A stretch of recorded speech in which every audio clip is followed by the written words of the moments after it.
Welcome to another episode of Elixir Wizards, a podcast brought to you by Smart Logic, a custom web and mobile development shop.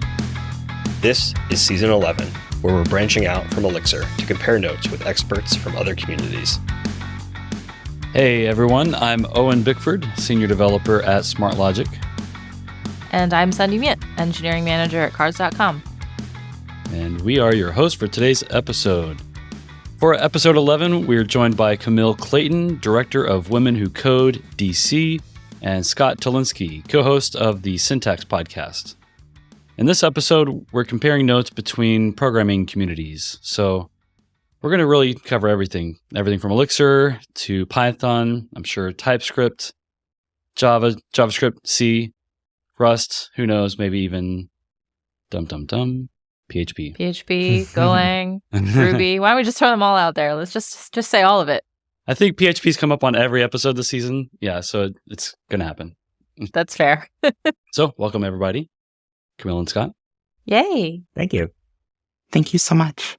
Yeah, why don't we just get to know you both a little bit? Camille, why don't we start with you? Who are you in the space of engineering, and what do you do, and how do you fit into this community that we call Women Who Code? I'm a director of Women Who Code's DC chapter. I've been part of the org since late 2017, early 2018, and have been a director since mid-2020. And it's really a pleasure to be part of the ever-growing community of women in the DC area, and to just help those careers along as we all progress in our various niches and industries. On the personal side, I'm an engineering manager focusing on Kubernetes. And so a lot of systems engineering on my side, dealing with a little bit of everything. Right on. And Scott, who are you? Where do you come from? What are you up to? Yeah, so I'm a developer out of Denver. I originally got my start working for many different agencies. So a longtime agency dev, but started doing YouTube in 2012, where I had my channel Level Up Tutorials. I grew that channel quite a bit over the years, and then met my co-host for Syntax in 2017, Wes Boss. Wes and I started the podcast, and it became really popular right away. And then as recently as of 2023, we were acquired by Sentry, Level Up Tutorials, as well as Syntax. The Level Up Tutorials brand and everything is now being swallowed under the Syntax banner. And Syntax is really just a podcast teaching full stack web development. HTML, CSS, JavaScript is really where we find most of our topics. But at the core of it, we're primarily JavaScript devs who do all the lovely JavaScript framework world and all that stuff. So Fun, right? Framework hopping. That's so cool. You know, one thing that I feel like we could have done a little bit better this season, Owen, is a lot of our guests aren't from the Elixir community, and maybe we don't tell them about what we're up to. So just for our audience and for both of you here, I'm also an engineering manager, Camille, in the Elixir space. And I also run the DC Elixir meetup. So that's a community I'm pretty involved in. But we also have a pretty fun community going on with this podcast as well, Owen, if you want to talk about that. Right. So I forget what year you joined. I think back 2019, 2020. Don't give me a right? pop quiz on a Monday. This is your life.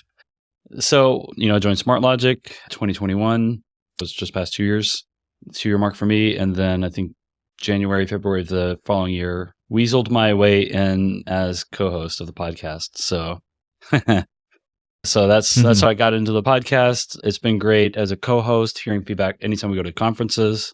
People come up to us and are like, hey, we really love the season. Or I don't think we've been peppered with insults or criticisms. It's mostly positive, glowing reviews and stuff. But it's been really great talking to everyone that we can in the community, right? Yeah, one thing that we get told a lot that is very unique about the Elixir community is how welcoming and open we are, how engaged we are in giving people feedback when they're like, oh, I don't know how to do this thing. Can you teach me? Or does anyone know what I can do here? And sometimes the creators will jump in and say, oh, you could try this thing or that thing. And so we did think it would be fun to, in a season where we branch out to other areas of engineering and such, we could talk about how other engineering communities operate and how you all function as, not organizations. It's a little kind of, I don't know, Camille, Women Who Code might be a little bit more organized, and we can talk about that. But yeah, it's interesting. I think it might be good to describe, when we say community, what comes to mind? Because I've got some ideas, some things. It's a little bit expansive. Camille, we'll start with you. When we say community, what comes to mind? To me, community is that bridge between friendship and functionality, right? The people you meet in the community aren't necessarily people you talk to on a daily basis. You might not even see them for a whole year, but there's those warm memories that come back. I think about as we had a holiday party last week with another org, DC Women in Agile. And we had traditionally had that party together in 2018, 2019, and then, pandemic. But it was really great to be able to bring both sides of the community back together and meet at a shared space. We met over, I'm sure you're familiar with the Excella space if you're in the DC area. And I'm like, oh, I remember this. This is where I gave my second ever talk, and those bonds deepen over the years. And so community is really about engaging and keeping that torch lit. The distance, even if you haven't seen someone recently, closes very quickly. And you can keep people in the loop around what is needed and what's happening. And that's something that we've been working on really hard on the last year as we've been rebuilding. My org, our chapter went through a lot of change. We previously had 9 directors and have geared down to a core 3, and then are trying to find volunteers and leads and train people. And it's interesting to be part of those challenges and the community, seeing all those wonderful faces and knowing people want to be a part of it makes it worth coming back to week after week. Yeah, that's really cool. And we're definitely going to dive into the differences between our communities. But Scott, can you tell us what community means to you and what the syntax community looks like on your end? Yeah. One thing that we've always tried to cultivate, especially with our podcast, is this feeling of we're just people hanging out talking about stuff we like.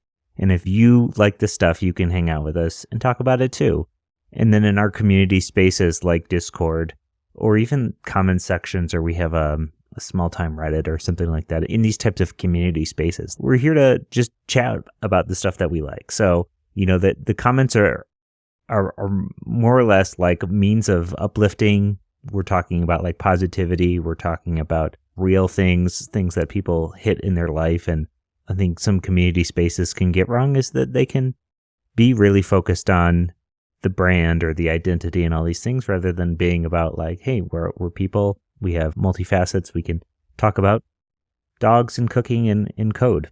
We can talk about whatever. But, just being able to hang out with people who are like-minded and who enjoy the same stuff that you do, it's always, cool experience. Now, in-person stuff is very different. For us, we're always showing up at conferences, or we just did our first maybe it was our second meetup, but our first decently sized meetup in Toronto somewhat recently.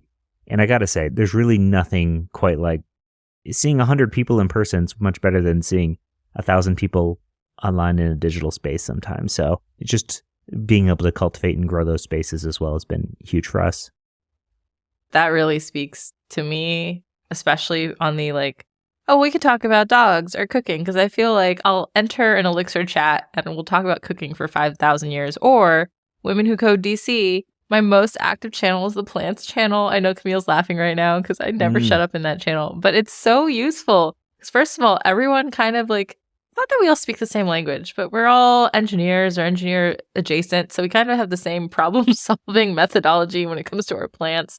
And then of course, regionally, we're all kind of in the same zone. So when we're talking about, oh, did your kale grow this year? No, it was a bad year for kale. Those stupid lantern flies are coming in, and it's just really funny. So I appreciate that our communities are open to more than just tech subjects. It's fun. Don't forget Pokemon. Yeah, we're multifaceted people. I do not, in fact, talk about Pokemon with anyone other than you, Owen. Pokemon, of course. Yes, he's an expert. Yes, I'm an expert at making Sundi facepalm about Pokemon. Pokemon puns is my specialty. I'm glad we have room for Pokemon puns in our little tiny Elixir Wizards. No, our quota is full. There's no more room. Oh, wow. Yikes. Okay. All right, I got to develop some other humor then. So thinking about community, we've all been intertwined in some of these communities for a while now. If you can think back to the first community that made you feel welcomed or included, where you felt comfortable asking questions or saying hi, something that maybe brought you out of your shell a little bit, What comes to mind? What's the first community where you felt like you could actually jump in? Camille. Back in 2017, I went to a DevOps Days conference when they were doing a one day in Baltimore. And it was eye-opening. If y'all have met Nathan Harvey, who's over at Google and was at Chef at the time, he's a big advocate for this concept called open spaces, where the people who are at an event decide the topics for a good chunk of the day. And getting to be a part of those was really eye-opening and probably a really pivotal moment in my career, in my life, and just deciding I wanted to be more active in all these burgeoning tech communities going on in Baltimore and DC. Right on. I know in conferences, there's a thing of when there's a circle of people, this is something that naturally happens with us humans apparently. Something you'll hear people say is anytime you see someone wandering outside their group, open up a space or just leave a space open so that people feel comfortable coming in and that kind of thing. Because, we all have different degrees of extroverted/introvertedness. I feel like I'm more extroverted at developer conferences than most other places, but that's just me. Scott, what's the first community that roped you in? Well, I want to just say real quick about your leaving a space open. I have a 4-year-old daughter, and I've been going to a lot of birthday parties, and you'd be shocked at how many parents all know each other, and then they stand in a little circle, and they don't leave a space open. I'm like, you got to leave a space open. I can't shove myself in here, and I'm just standing here awkwardly. So, yeah, hugely important. Yeah, I'm going to go off the board here. And, the first space that I felt really comfortable in just community in general, this is actually really wild. As a high schooler, I wanted to learn how to breakdance, and this is not even programming related. I messaged a group at the University of Michigan, and they were just like, come on by. And I'm a high schooler. There are a bunch of college kids. I show up. They sneak me in because you have to have a college ID to get in the building. They sneak me in through the back door. And these guys who I didn't even know were willing to sneak me in to be a part of this little 10-person community. And they didn't know me at all. And it's always stuck out to me as being like, prop the door open for the next person that wants to come in. Because sure enough, by the time that I was like a junior, I became president of that club and really spent a lot of time there. And all of my best college memories were from that, being able to do that. But it only happened because somebody was willing to prop the door open for me and open the door in that way. So I think about that all the time. What are some ways that I'm not propping the door open, or what can we do to bring other people in to community more, just from that experience? Scott, the wildest thing about that, because I've been thinking about this too, since Owen asked it, trying to think coding community or not, what was the most open first community I ever kind of encountered? I think it was also breakdancing. I'm pretty sure it was, because I can't. No way. They really just want everybody to join in. They're very open. They're very open, folks. I went to my friend's breakdancing competition, and it was like a whole thing. It was like 20, 40 people, and they were all getting ready beforehand. It was almost like a homecoming event. And I just showed up, and I was like, I'm not going to know anyone, but I did say I would come support my friend. And then they were just like, oh, what's your name? Come in, come here. Oh, do you need this? Oh, you should sit with us. And I was just like, whoa. It was overwhelming, the amount of friendliness. They're just so nice. Yes. The core tenets of that community are about bringing people in. And it doesn't matter your skill or where you're from or whatever. It's just about the music and hanging out and having fun. So yeah, that tracks. I didn't dance. Oh, making faces. No, I'm like, if we go to the next Elixir conference, there's not like a breakdance pad from like cars.com or Sundi or something. Absolutely not. I went to support someone else who knew how to dance. I got to see these Sundi moves. Yeah. I just replicate the rabbit emojis, the flying ones, the stars one, the crazy happy dance one, that little dude. Yeah. I'm doing all the dances right now for everyone who can't see me, which is everyone else. All right.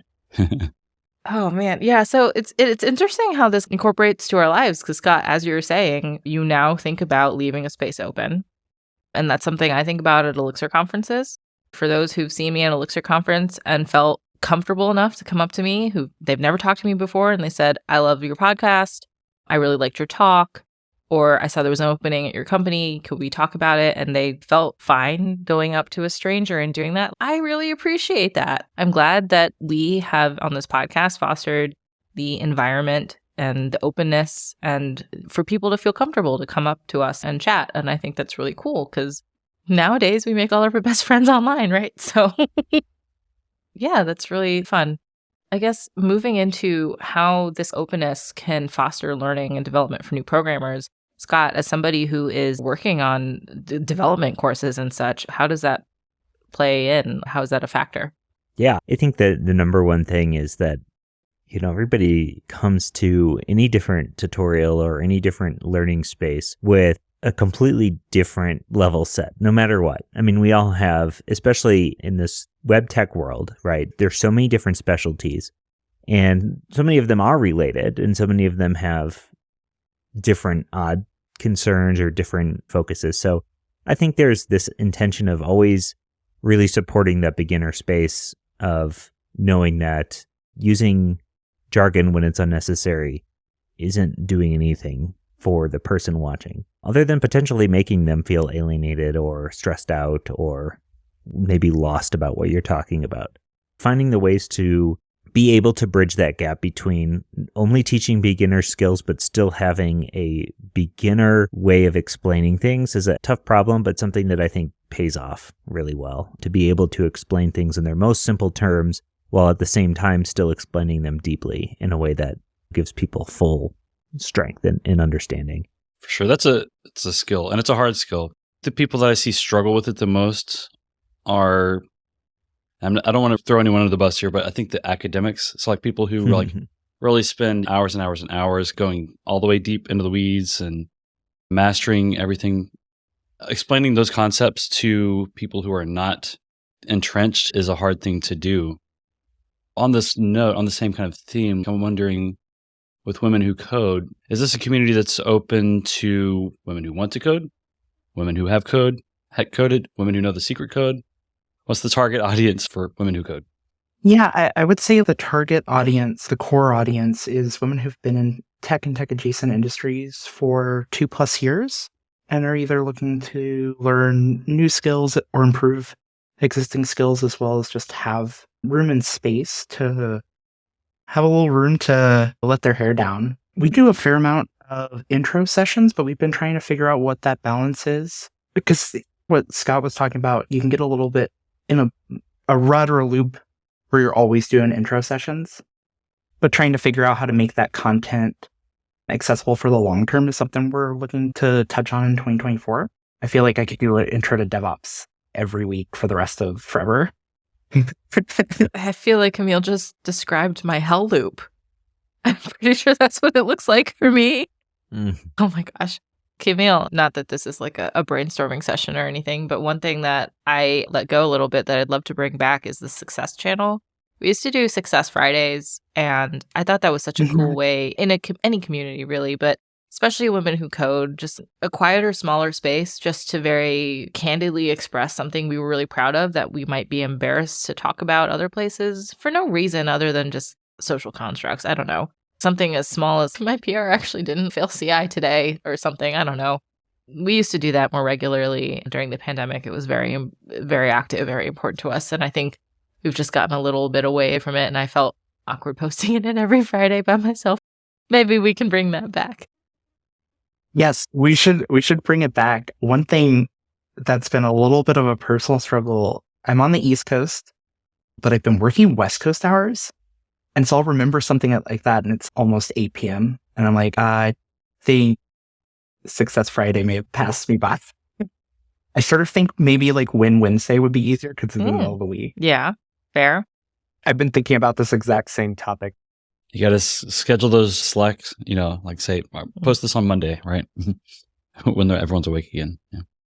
Small wins can be pretty important for new developers as well. Scott, do you do anything like that in your various forums and such? Highlighting small wins on any regard is something that we try to do, whether it is something that I'm doing day to day. For instance, the syntax website, syntax.fm, is something that like I code on all day, every day. I use it as a playground to learn things with. And when things are going right or wrong, it doesn't matter. There's still an opportunity to share and put that out there. Especially most recently, we used some tools to improve loading time because we had a blocking script on our page. And instead of trying to act too cool about that blocking script, right, we're supposed to be experts here, we took it as an opportunity to say, hey, we had a blocking script on our page. Here's how we solved it. Here's a quick win. We did this really fast, and you can use the same technique to replicate this type of thing on your end too. So I think just highlighting those types of things, like even as professionals here, we make mistakes, we have bugs, we have problems, we fix them, we work on them. How do we make it feel like, hey, everybody's got this stuff, and if you hit this stuff, you are part of this community too by doing the same things we're all doing. So we have conferences, we have our forums, we have our Discords. We kind of still have Twitter, X, whatever you want to call it. See what happens next year. Let's see what else. Meetups. So I know Sundi, I don't know, you don't like to necessarily toot your own horn, but you're organizer of the DC Elixir meetup. We've got a holiday party, which will have already happened. So come to 2024 holiday party, virtual Elixir. Right. Yeah, we've been doing that every year this is the third year straight. And it's almost always a last minute endeavor. Not quite as last minute as the first year. The first year was like a weekend where people, like the last weekend people were working and somebody was like, oh, it'd be cool to hang out or holiday party. And I was like, we could do that. And then I sent out a poll and got it together, but it like 2 days later with sponsors and everything. And I think the last minute nature of that kind of made that. I love surprising people with things they're not expecting. We still have sponsors. We have the most sponsors ever for this particular one, raffling books. Virtual books are great prizes because we like to include everyone from across the globe. So it's really hard to say, oh, we're going to send you a mug or swag when it's going off to Japan or the other side of the planet for most folks. So virtual books are pretty good. We're going to send you a PDF. New PDF. Or an ebook, yeah. Yeah. One really easy meetup idea that kind of took place recently in DC Elixir that I think, Scott, you might be interested in for new developers as well, is just like a pair programming night. We did that recently, and I was just like, bring some code that you're allowed to show, and let's kind of walk through it. And the last one, Yordis, who was on this season previously, came and really just took it and started highlighting on people's screens and suggesting really cool ways of refactoring code if you were interested in doing a particular thing, think about it at a higher level. I was just like, wow, this is really inspiring to see. So shout out Yordis, thank you. But also there were some newcomers. One person had only been programming in Elixir for about a month, and he was really interested in learning, and he felt, again, comfortable to come and show his code and not get it torn apart, but, get suggestions. And that was just very fun and a very easy meetup idea when literally no one comes forth with a talk. Yeah. We did something that we were calling Syntax Highlight, and that was like a series that we would do where people would show up and submit their website. And this is all on podcast, so it's a little bit harder to do, but we discuss what's working or not working about their website as a means of trying to highlight community members to say, all right, we're going to give you time to share your work, but we're also going to make it productive. We're going to take it apart and say, all right, let's take a look at your HTML structure. Are we missing any accessibility things? What could be tuned up about the design? So it was like almost like office hours to help build up people's portfolios or even online presences and stuff like that. I'm kind of curious. We're a programming podcast. We like to keep things positive and light. I'm curious if, let's say we've got a PR opened for community interactions and we see some things we want to constructively criticize or like tweak them out of the things we see in our communities. What are some things you've seen that you would like to either encourage or discourage in communities, either online or in person or otherwise? Camille. That's really hard to say. For the Women Who Code DC, there hasn't been any consistent negative patterns. It's more about trying to get people to be more engaged. Contextually, out of now over 200 chapters, we're the third largest and consistently in the topmost active one. But, and Sundi, I'm sure you can talk about that. It used to be so much more active. And trying to figure out where that spark is again has been that challenge. We've gotten some new, more junior directors in, so I'm hoping to work with them and leverage that energy. But we haven't, thankfully, had really any major discipline or personality clashes in recent tenure. I'm not saying there hasn't ever been, more just not post-pandemic. Oh, everyone chilled out. So the civilization got more civilized. That's a surprise. Great to hear. Mm. Happy hours? Less happy hours. Okay, gotcha. Scott, what about you? Have you seen either some great interactions you like to see more of, or some things maybe that I think what happens sometimes are people are not always aware of how they're affecting other people and how their behaviors are not necessarily constructive to community. But I guess the overall topic here is keeping our communities healthy, right? Making them so that we all want to keep staying engaged or increasing engagement, to Camille's point.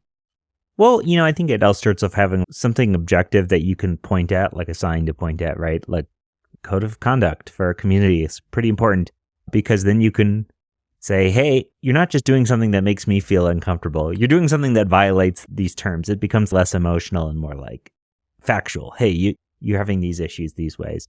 We have had situations where there was community members in like a Discord being just maybe rude or saying inappropriate things, and nothing to the point where it would be like an immediate, you got to get out of here, but more like, hey, just so you know, we had some people letting us know that what you said made them uncomfortable in this way, and people adjusted. I think a little bit is like knowing who your community is. And this was a person who was very active in our community, and you could tell their intentions were fine, but just that the way they were expressing themselves wasn't fine. It's easier when you have a small enough community that you can get to know everybody, where you can understand intentions a little bit more. But in the same regard, yeah, having that code of conduct is really important for any growing community, or just, having clearly defined internal rules about what works and what doesn't, what people are okay with and what they're not okay with. I've always been of the mind of, especially, being on YouTube for 12 years now or so, you get a lot of ridiculous comments on YouTube that are not there for anything. They're not there for anything other than somebody venting or just intentionally being rude. And like I've no hesitation to delete any of that stuff. If it's not helpful for the community, all it's going to be doing is alienating people. Get it out of here. Yeah, I think, on the tough side, I think some of the things I've seen IRL, so like in real life situations, are people who are extremely passionate about maybe an opinion, let's say, about how things are structured or whatever it might be, programming stuff.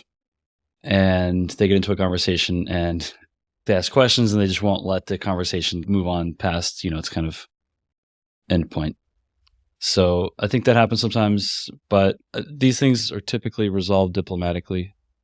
I haven't seen any like knockdown dragouts or anything crazy that happen, It definitely happens in like smaller meetups. It hasn't happened to me in a while, but I mean, opening up to pair programming night, I was a little bit worried too about, okay, I don't know who's coming with what code. I don't know if they're trying to solve a 30-year-old bug or their little pet project bug, right? So you really have to be open and dynamic. And so one thing I was thinking about was like, okay, how do I not control the situation, but make it so that I don't feel like I'm cutting anyone off? I'm giving everyone an equal chance to kind of speak up and chat. So I just, at the beginning, was like, who is here with some code for us to look at? Then I took the number of people who said that they had, something to look at, divided our time by 4, and then kept us to an agenda. And if there's literally only one skill set I have, it's keeping people to an agenda. That's it. Or one that I had to pick is like my number one.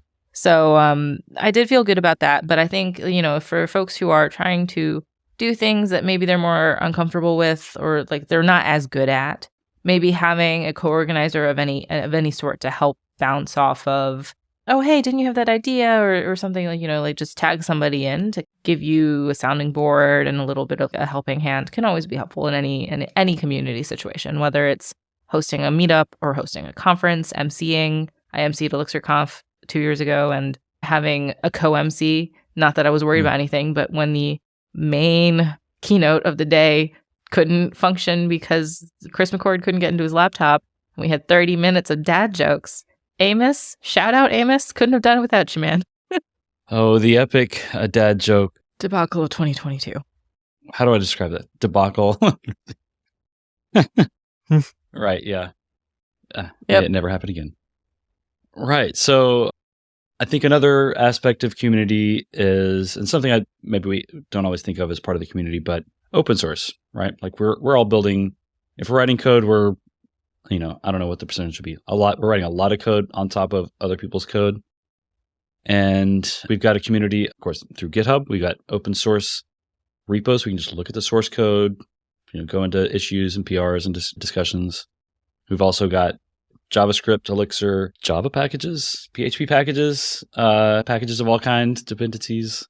That's been a kind of interesting thing. As I've listened to podcasts and maintainers of these packages, I think at different times people will struggle mentally with just the kind of the bandwidth required to maintain these things. And I think especially once they're extremely popular and all of the demands that people make on those maintainers, I don't think this is an Elixir problem or a JavaScript problem. This is just like a human problem, right?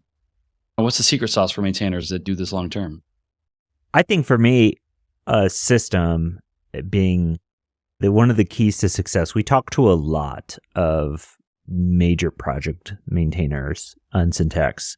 And the ones who have it figured out, the ones with minimal issues and closed pull requests, they all have really good systems. All issues must have a reproduction. Does not have a reproduction, it's getting closed, Or if it's an appropriate solution there to have a reproduction. Those people who have it figured out and spend the time in the infrastructure there, make sure that the tests are passing and your continuous integration set up and stuff. I think those are the people that have it the smoothest. Now, I'm starting to get into this a little bit more. I've always done open source work myself. I commit a lot to the Svelte community in terms of community packages. But now the Syntax site is something that we right now have 4 open pull requests, 3 of which are from community members who have just decided they wanted something changed on the website, so they're going to make a pull request. And that's something that we like to enable for our community because it helps them feel connected, but also gives them a chance to work on a bigger project like this or again, make an act change in something that they use. So for us, I'm now in this role where I'm having to do a lot more of these open source PR reviews and things like that. And it's hard not to want to just merge everybody's work because they spent time on it. I'm a sensitive person in that regard. So like somebody did some work, I'm going to be like, I feel like your work should be on the website, even if it maybe shouldn't. So I think it's all about having that system ahead of time. That way, again, it's all systematized and you're not having to think too much about the actual process. I guess in a similar vein, Camille, when there's some improvement, like you're talking about raising new junior directors and such, what kind of mentorship and professional development can you actually do to help raise someone up in a community like Women Who Code? Mentorship is a pretty broad and complex topic. In my experience, having both had mentors and mentees at this stage of my career, you really have to both find ways to make it not repeatable, but consistent. It doesn't mean you have to talk to each other, see each other every day, but figuring out a routine that works for you and the mentee or mentor is really crucial to making that successful relationship. My favorite sort of mentor, there was a while where I was reporting directly to essentially my skip, and we would just go every other week for a walk and just walk the neighborhood and talk about work and not work. Finding ways that you both mutually bond over stuff is key to making that relationship last in the long term. Like I'm still friends with that person, even though we both have moved to different companies over the years. Specifically in the context of Women Who Code, I had a mentor who was a director, and she really pushed me. Like the first job at my second Women Who Code event was like, hey, we just need somebody to open the door, and if anybody needs to they had a locked bathroom, help out. Would you be able to do that? And that whole thing has just bloomed over the years because mentorship is really a long game. Both sides of the relationship have to be invested in not necessarily key goals, but trying to make sure that progress is happening. If you get to a level where you're working with a mentor and you're not progressing, you probably need to find a new person. And that's really key to growth. And it's not always a bad thing either. It's just the nature of life.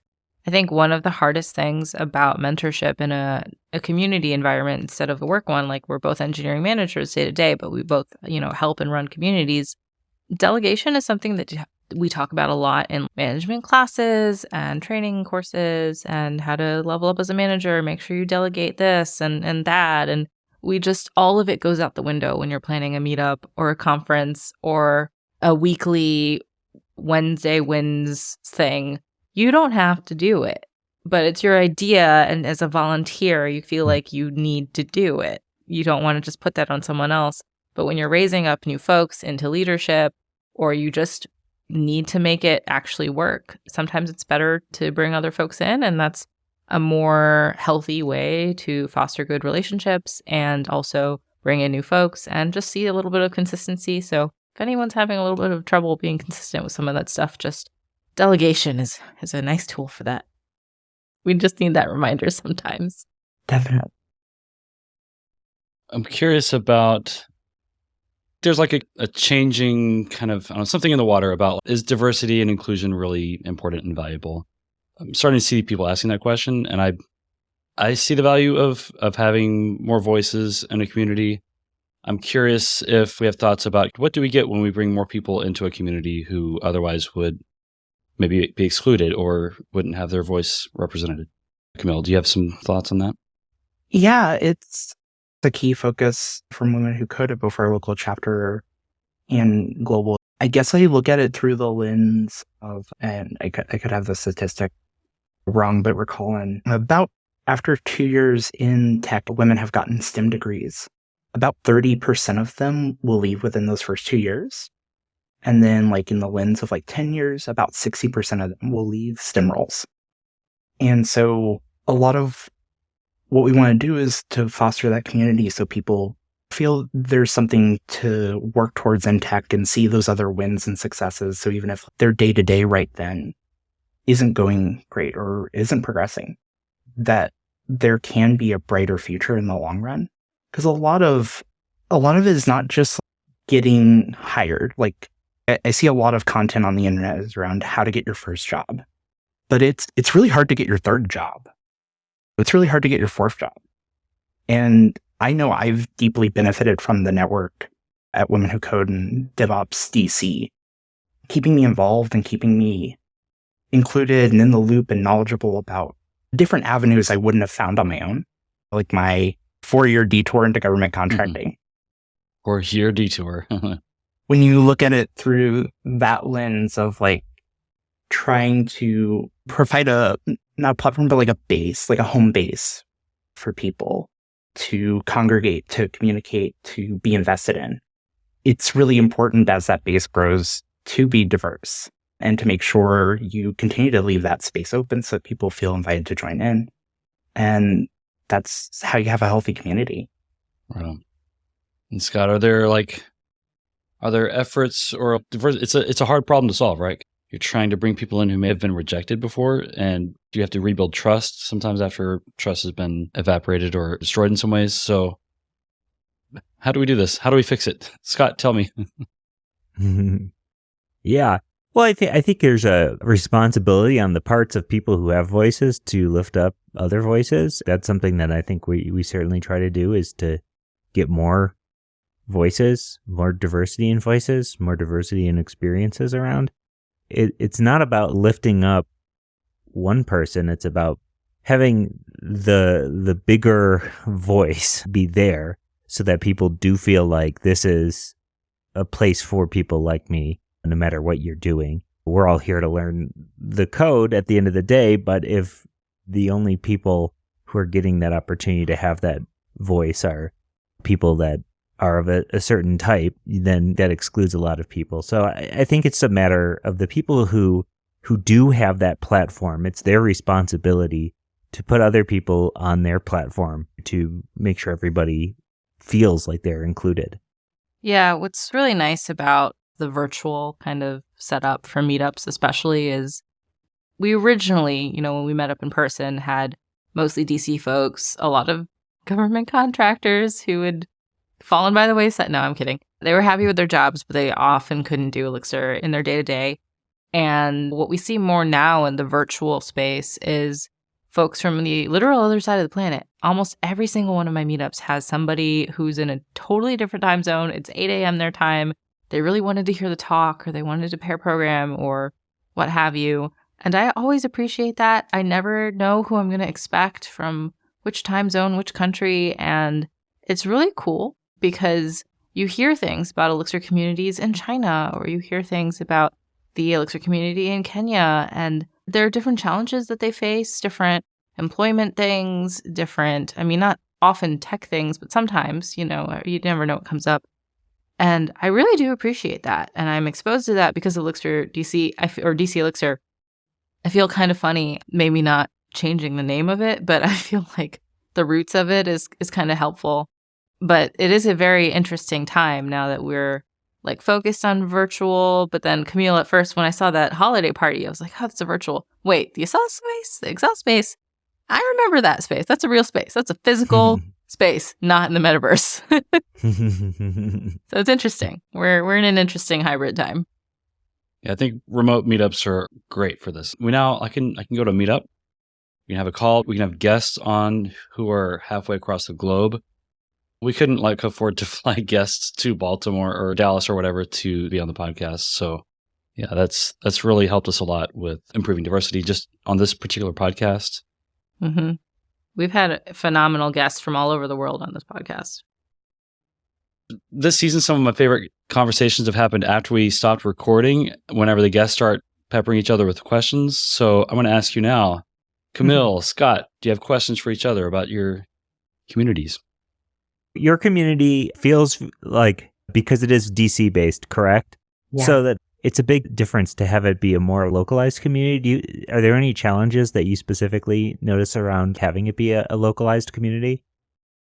Yeah, DC is the number one in the nation for continuing to engage in remote work.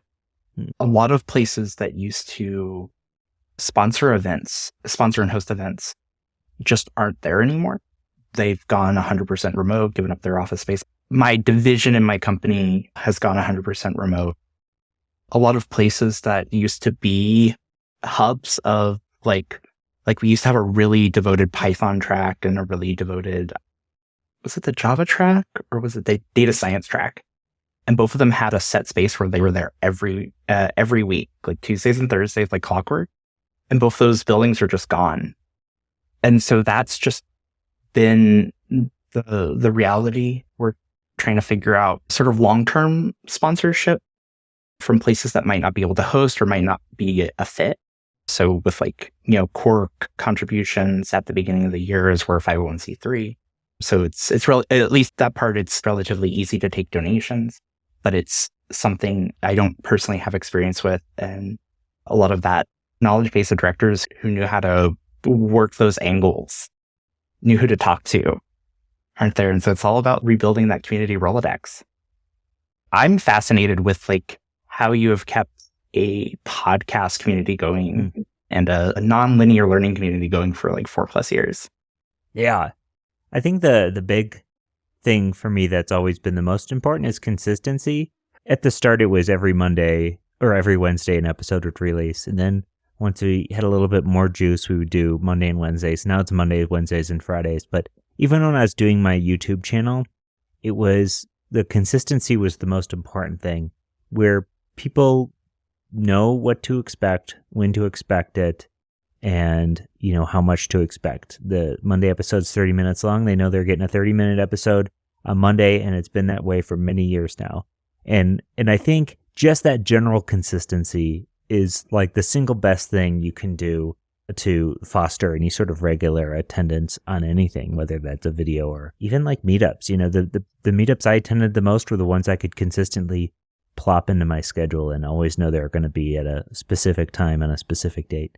So I think that's an important thing that a lot of people miss out, or they'll do it for a little bit and maybe they'll do 10 videos in 1 week and then no videos in another week or whatever.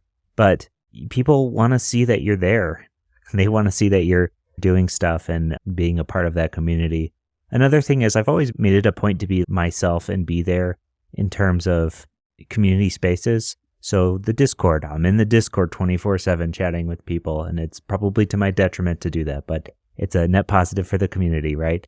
And likewise, if somebody wants to tweet at us about something or message us on even TikTok or Instagram, we're responding. I'm responding. I'm doing my very best to, make people feel connected to us.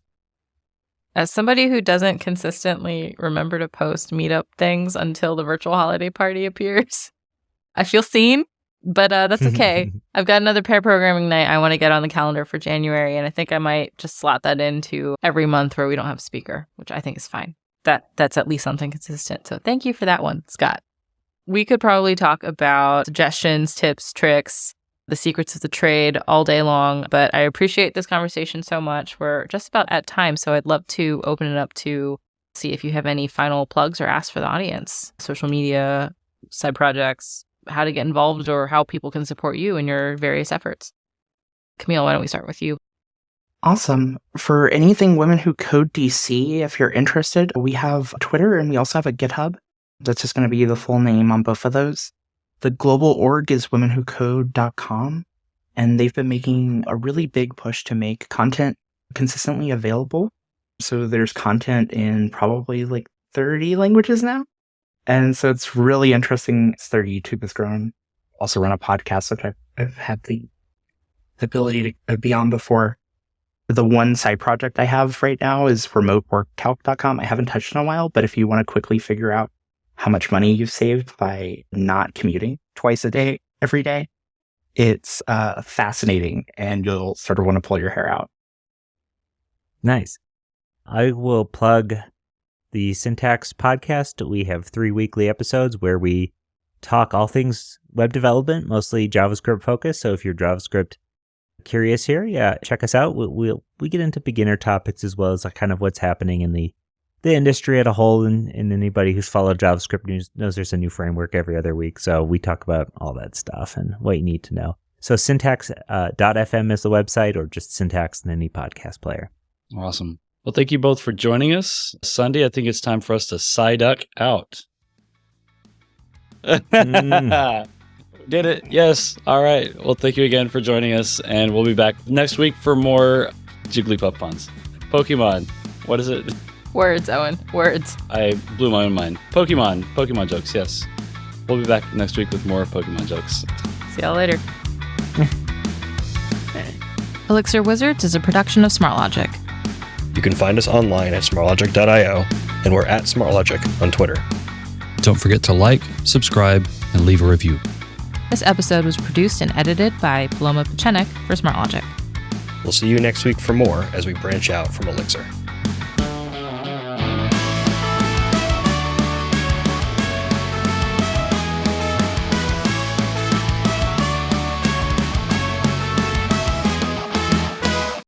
Hey, this is Yair Flicker, president of SmartLogic, the company that brings you this podcast. SmartLogic is a consulting company that helps our clients accelerate the pace of their product development. We build custom software applications for our clients, typically using Phoenix and Elixir, Rails, React, and Flutter for mobile app development. We're always happy to get acquainted, even if there isn't an immediate need or opportunity. And of course, referrals are always greatly appreciated. Please email contact@smartlogic.io to chat. Thanks, and have a great day.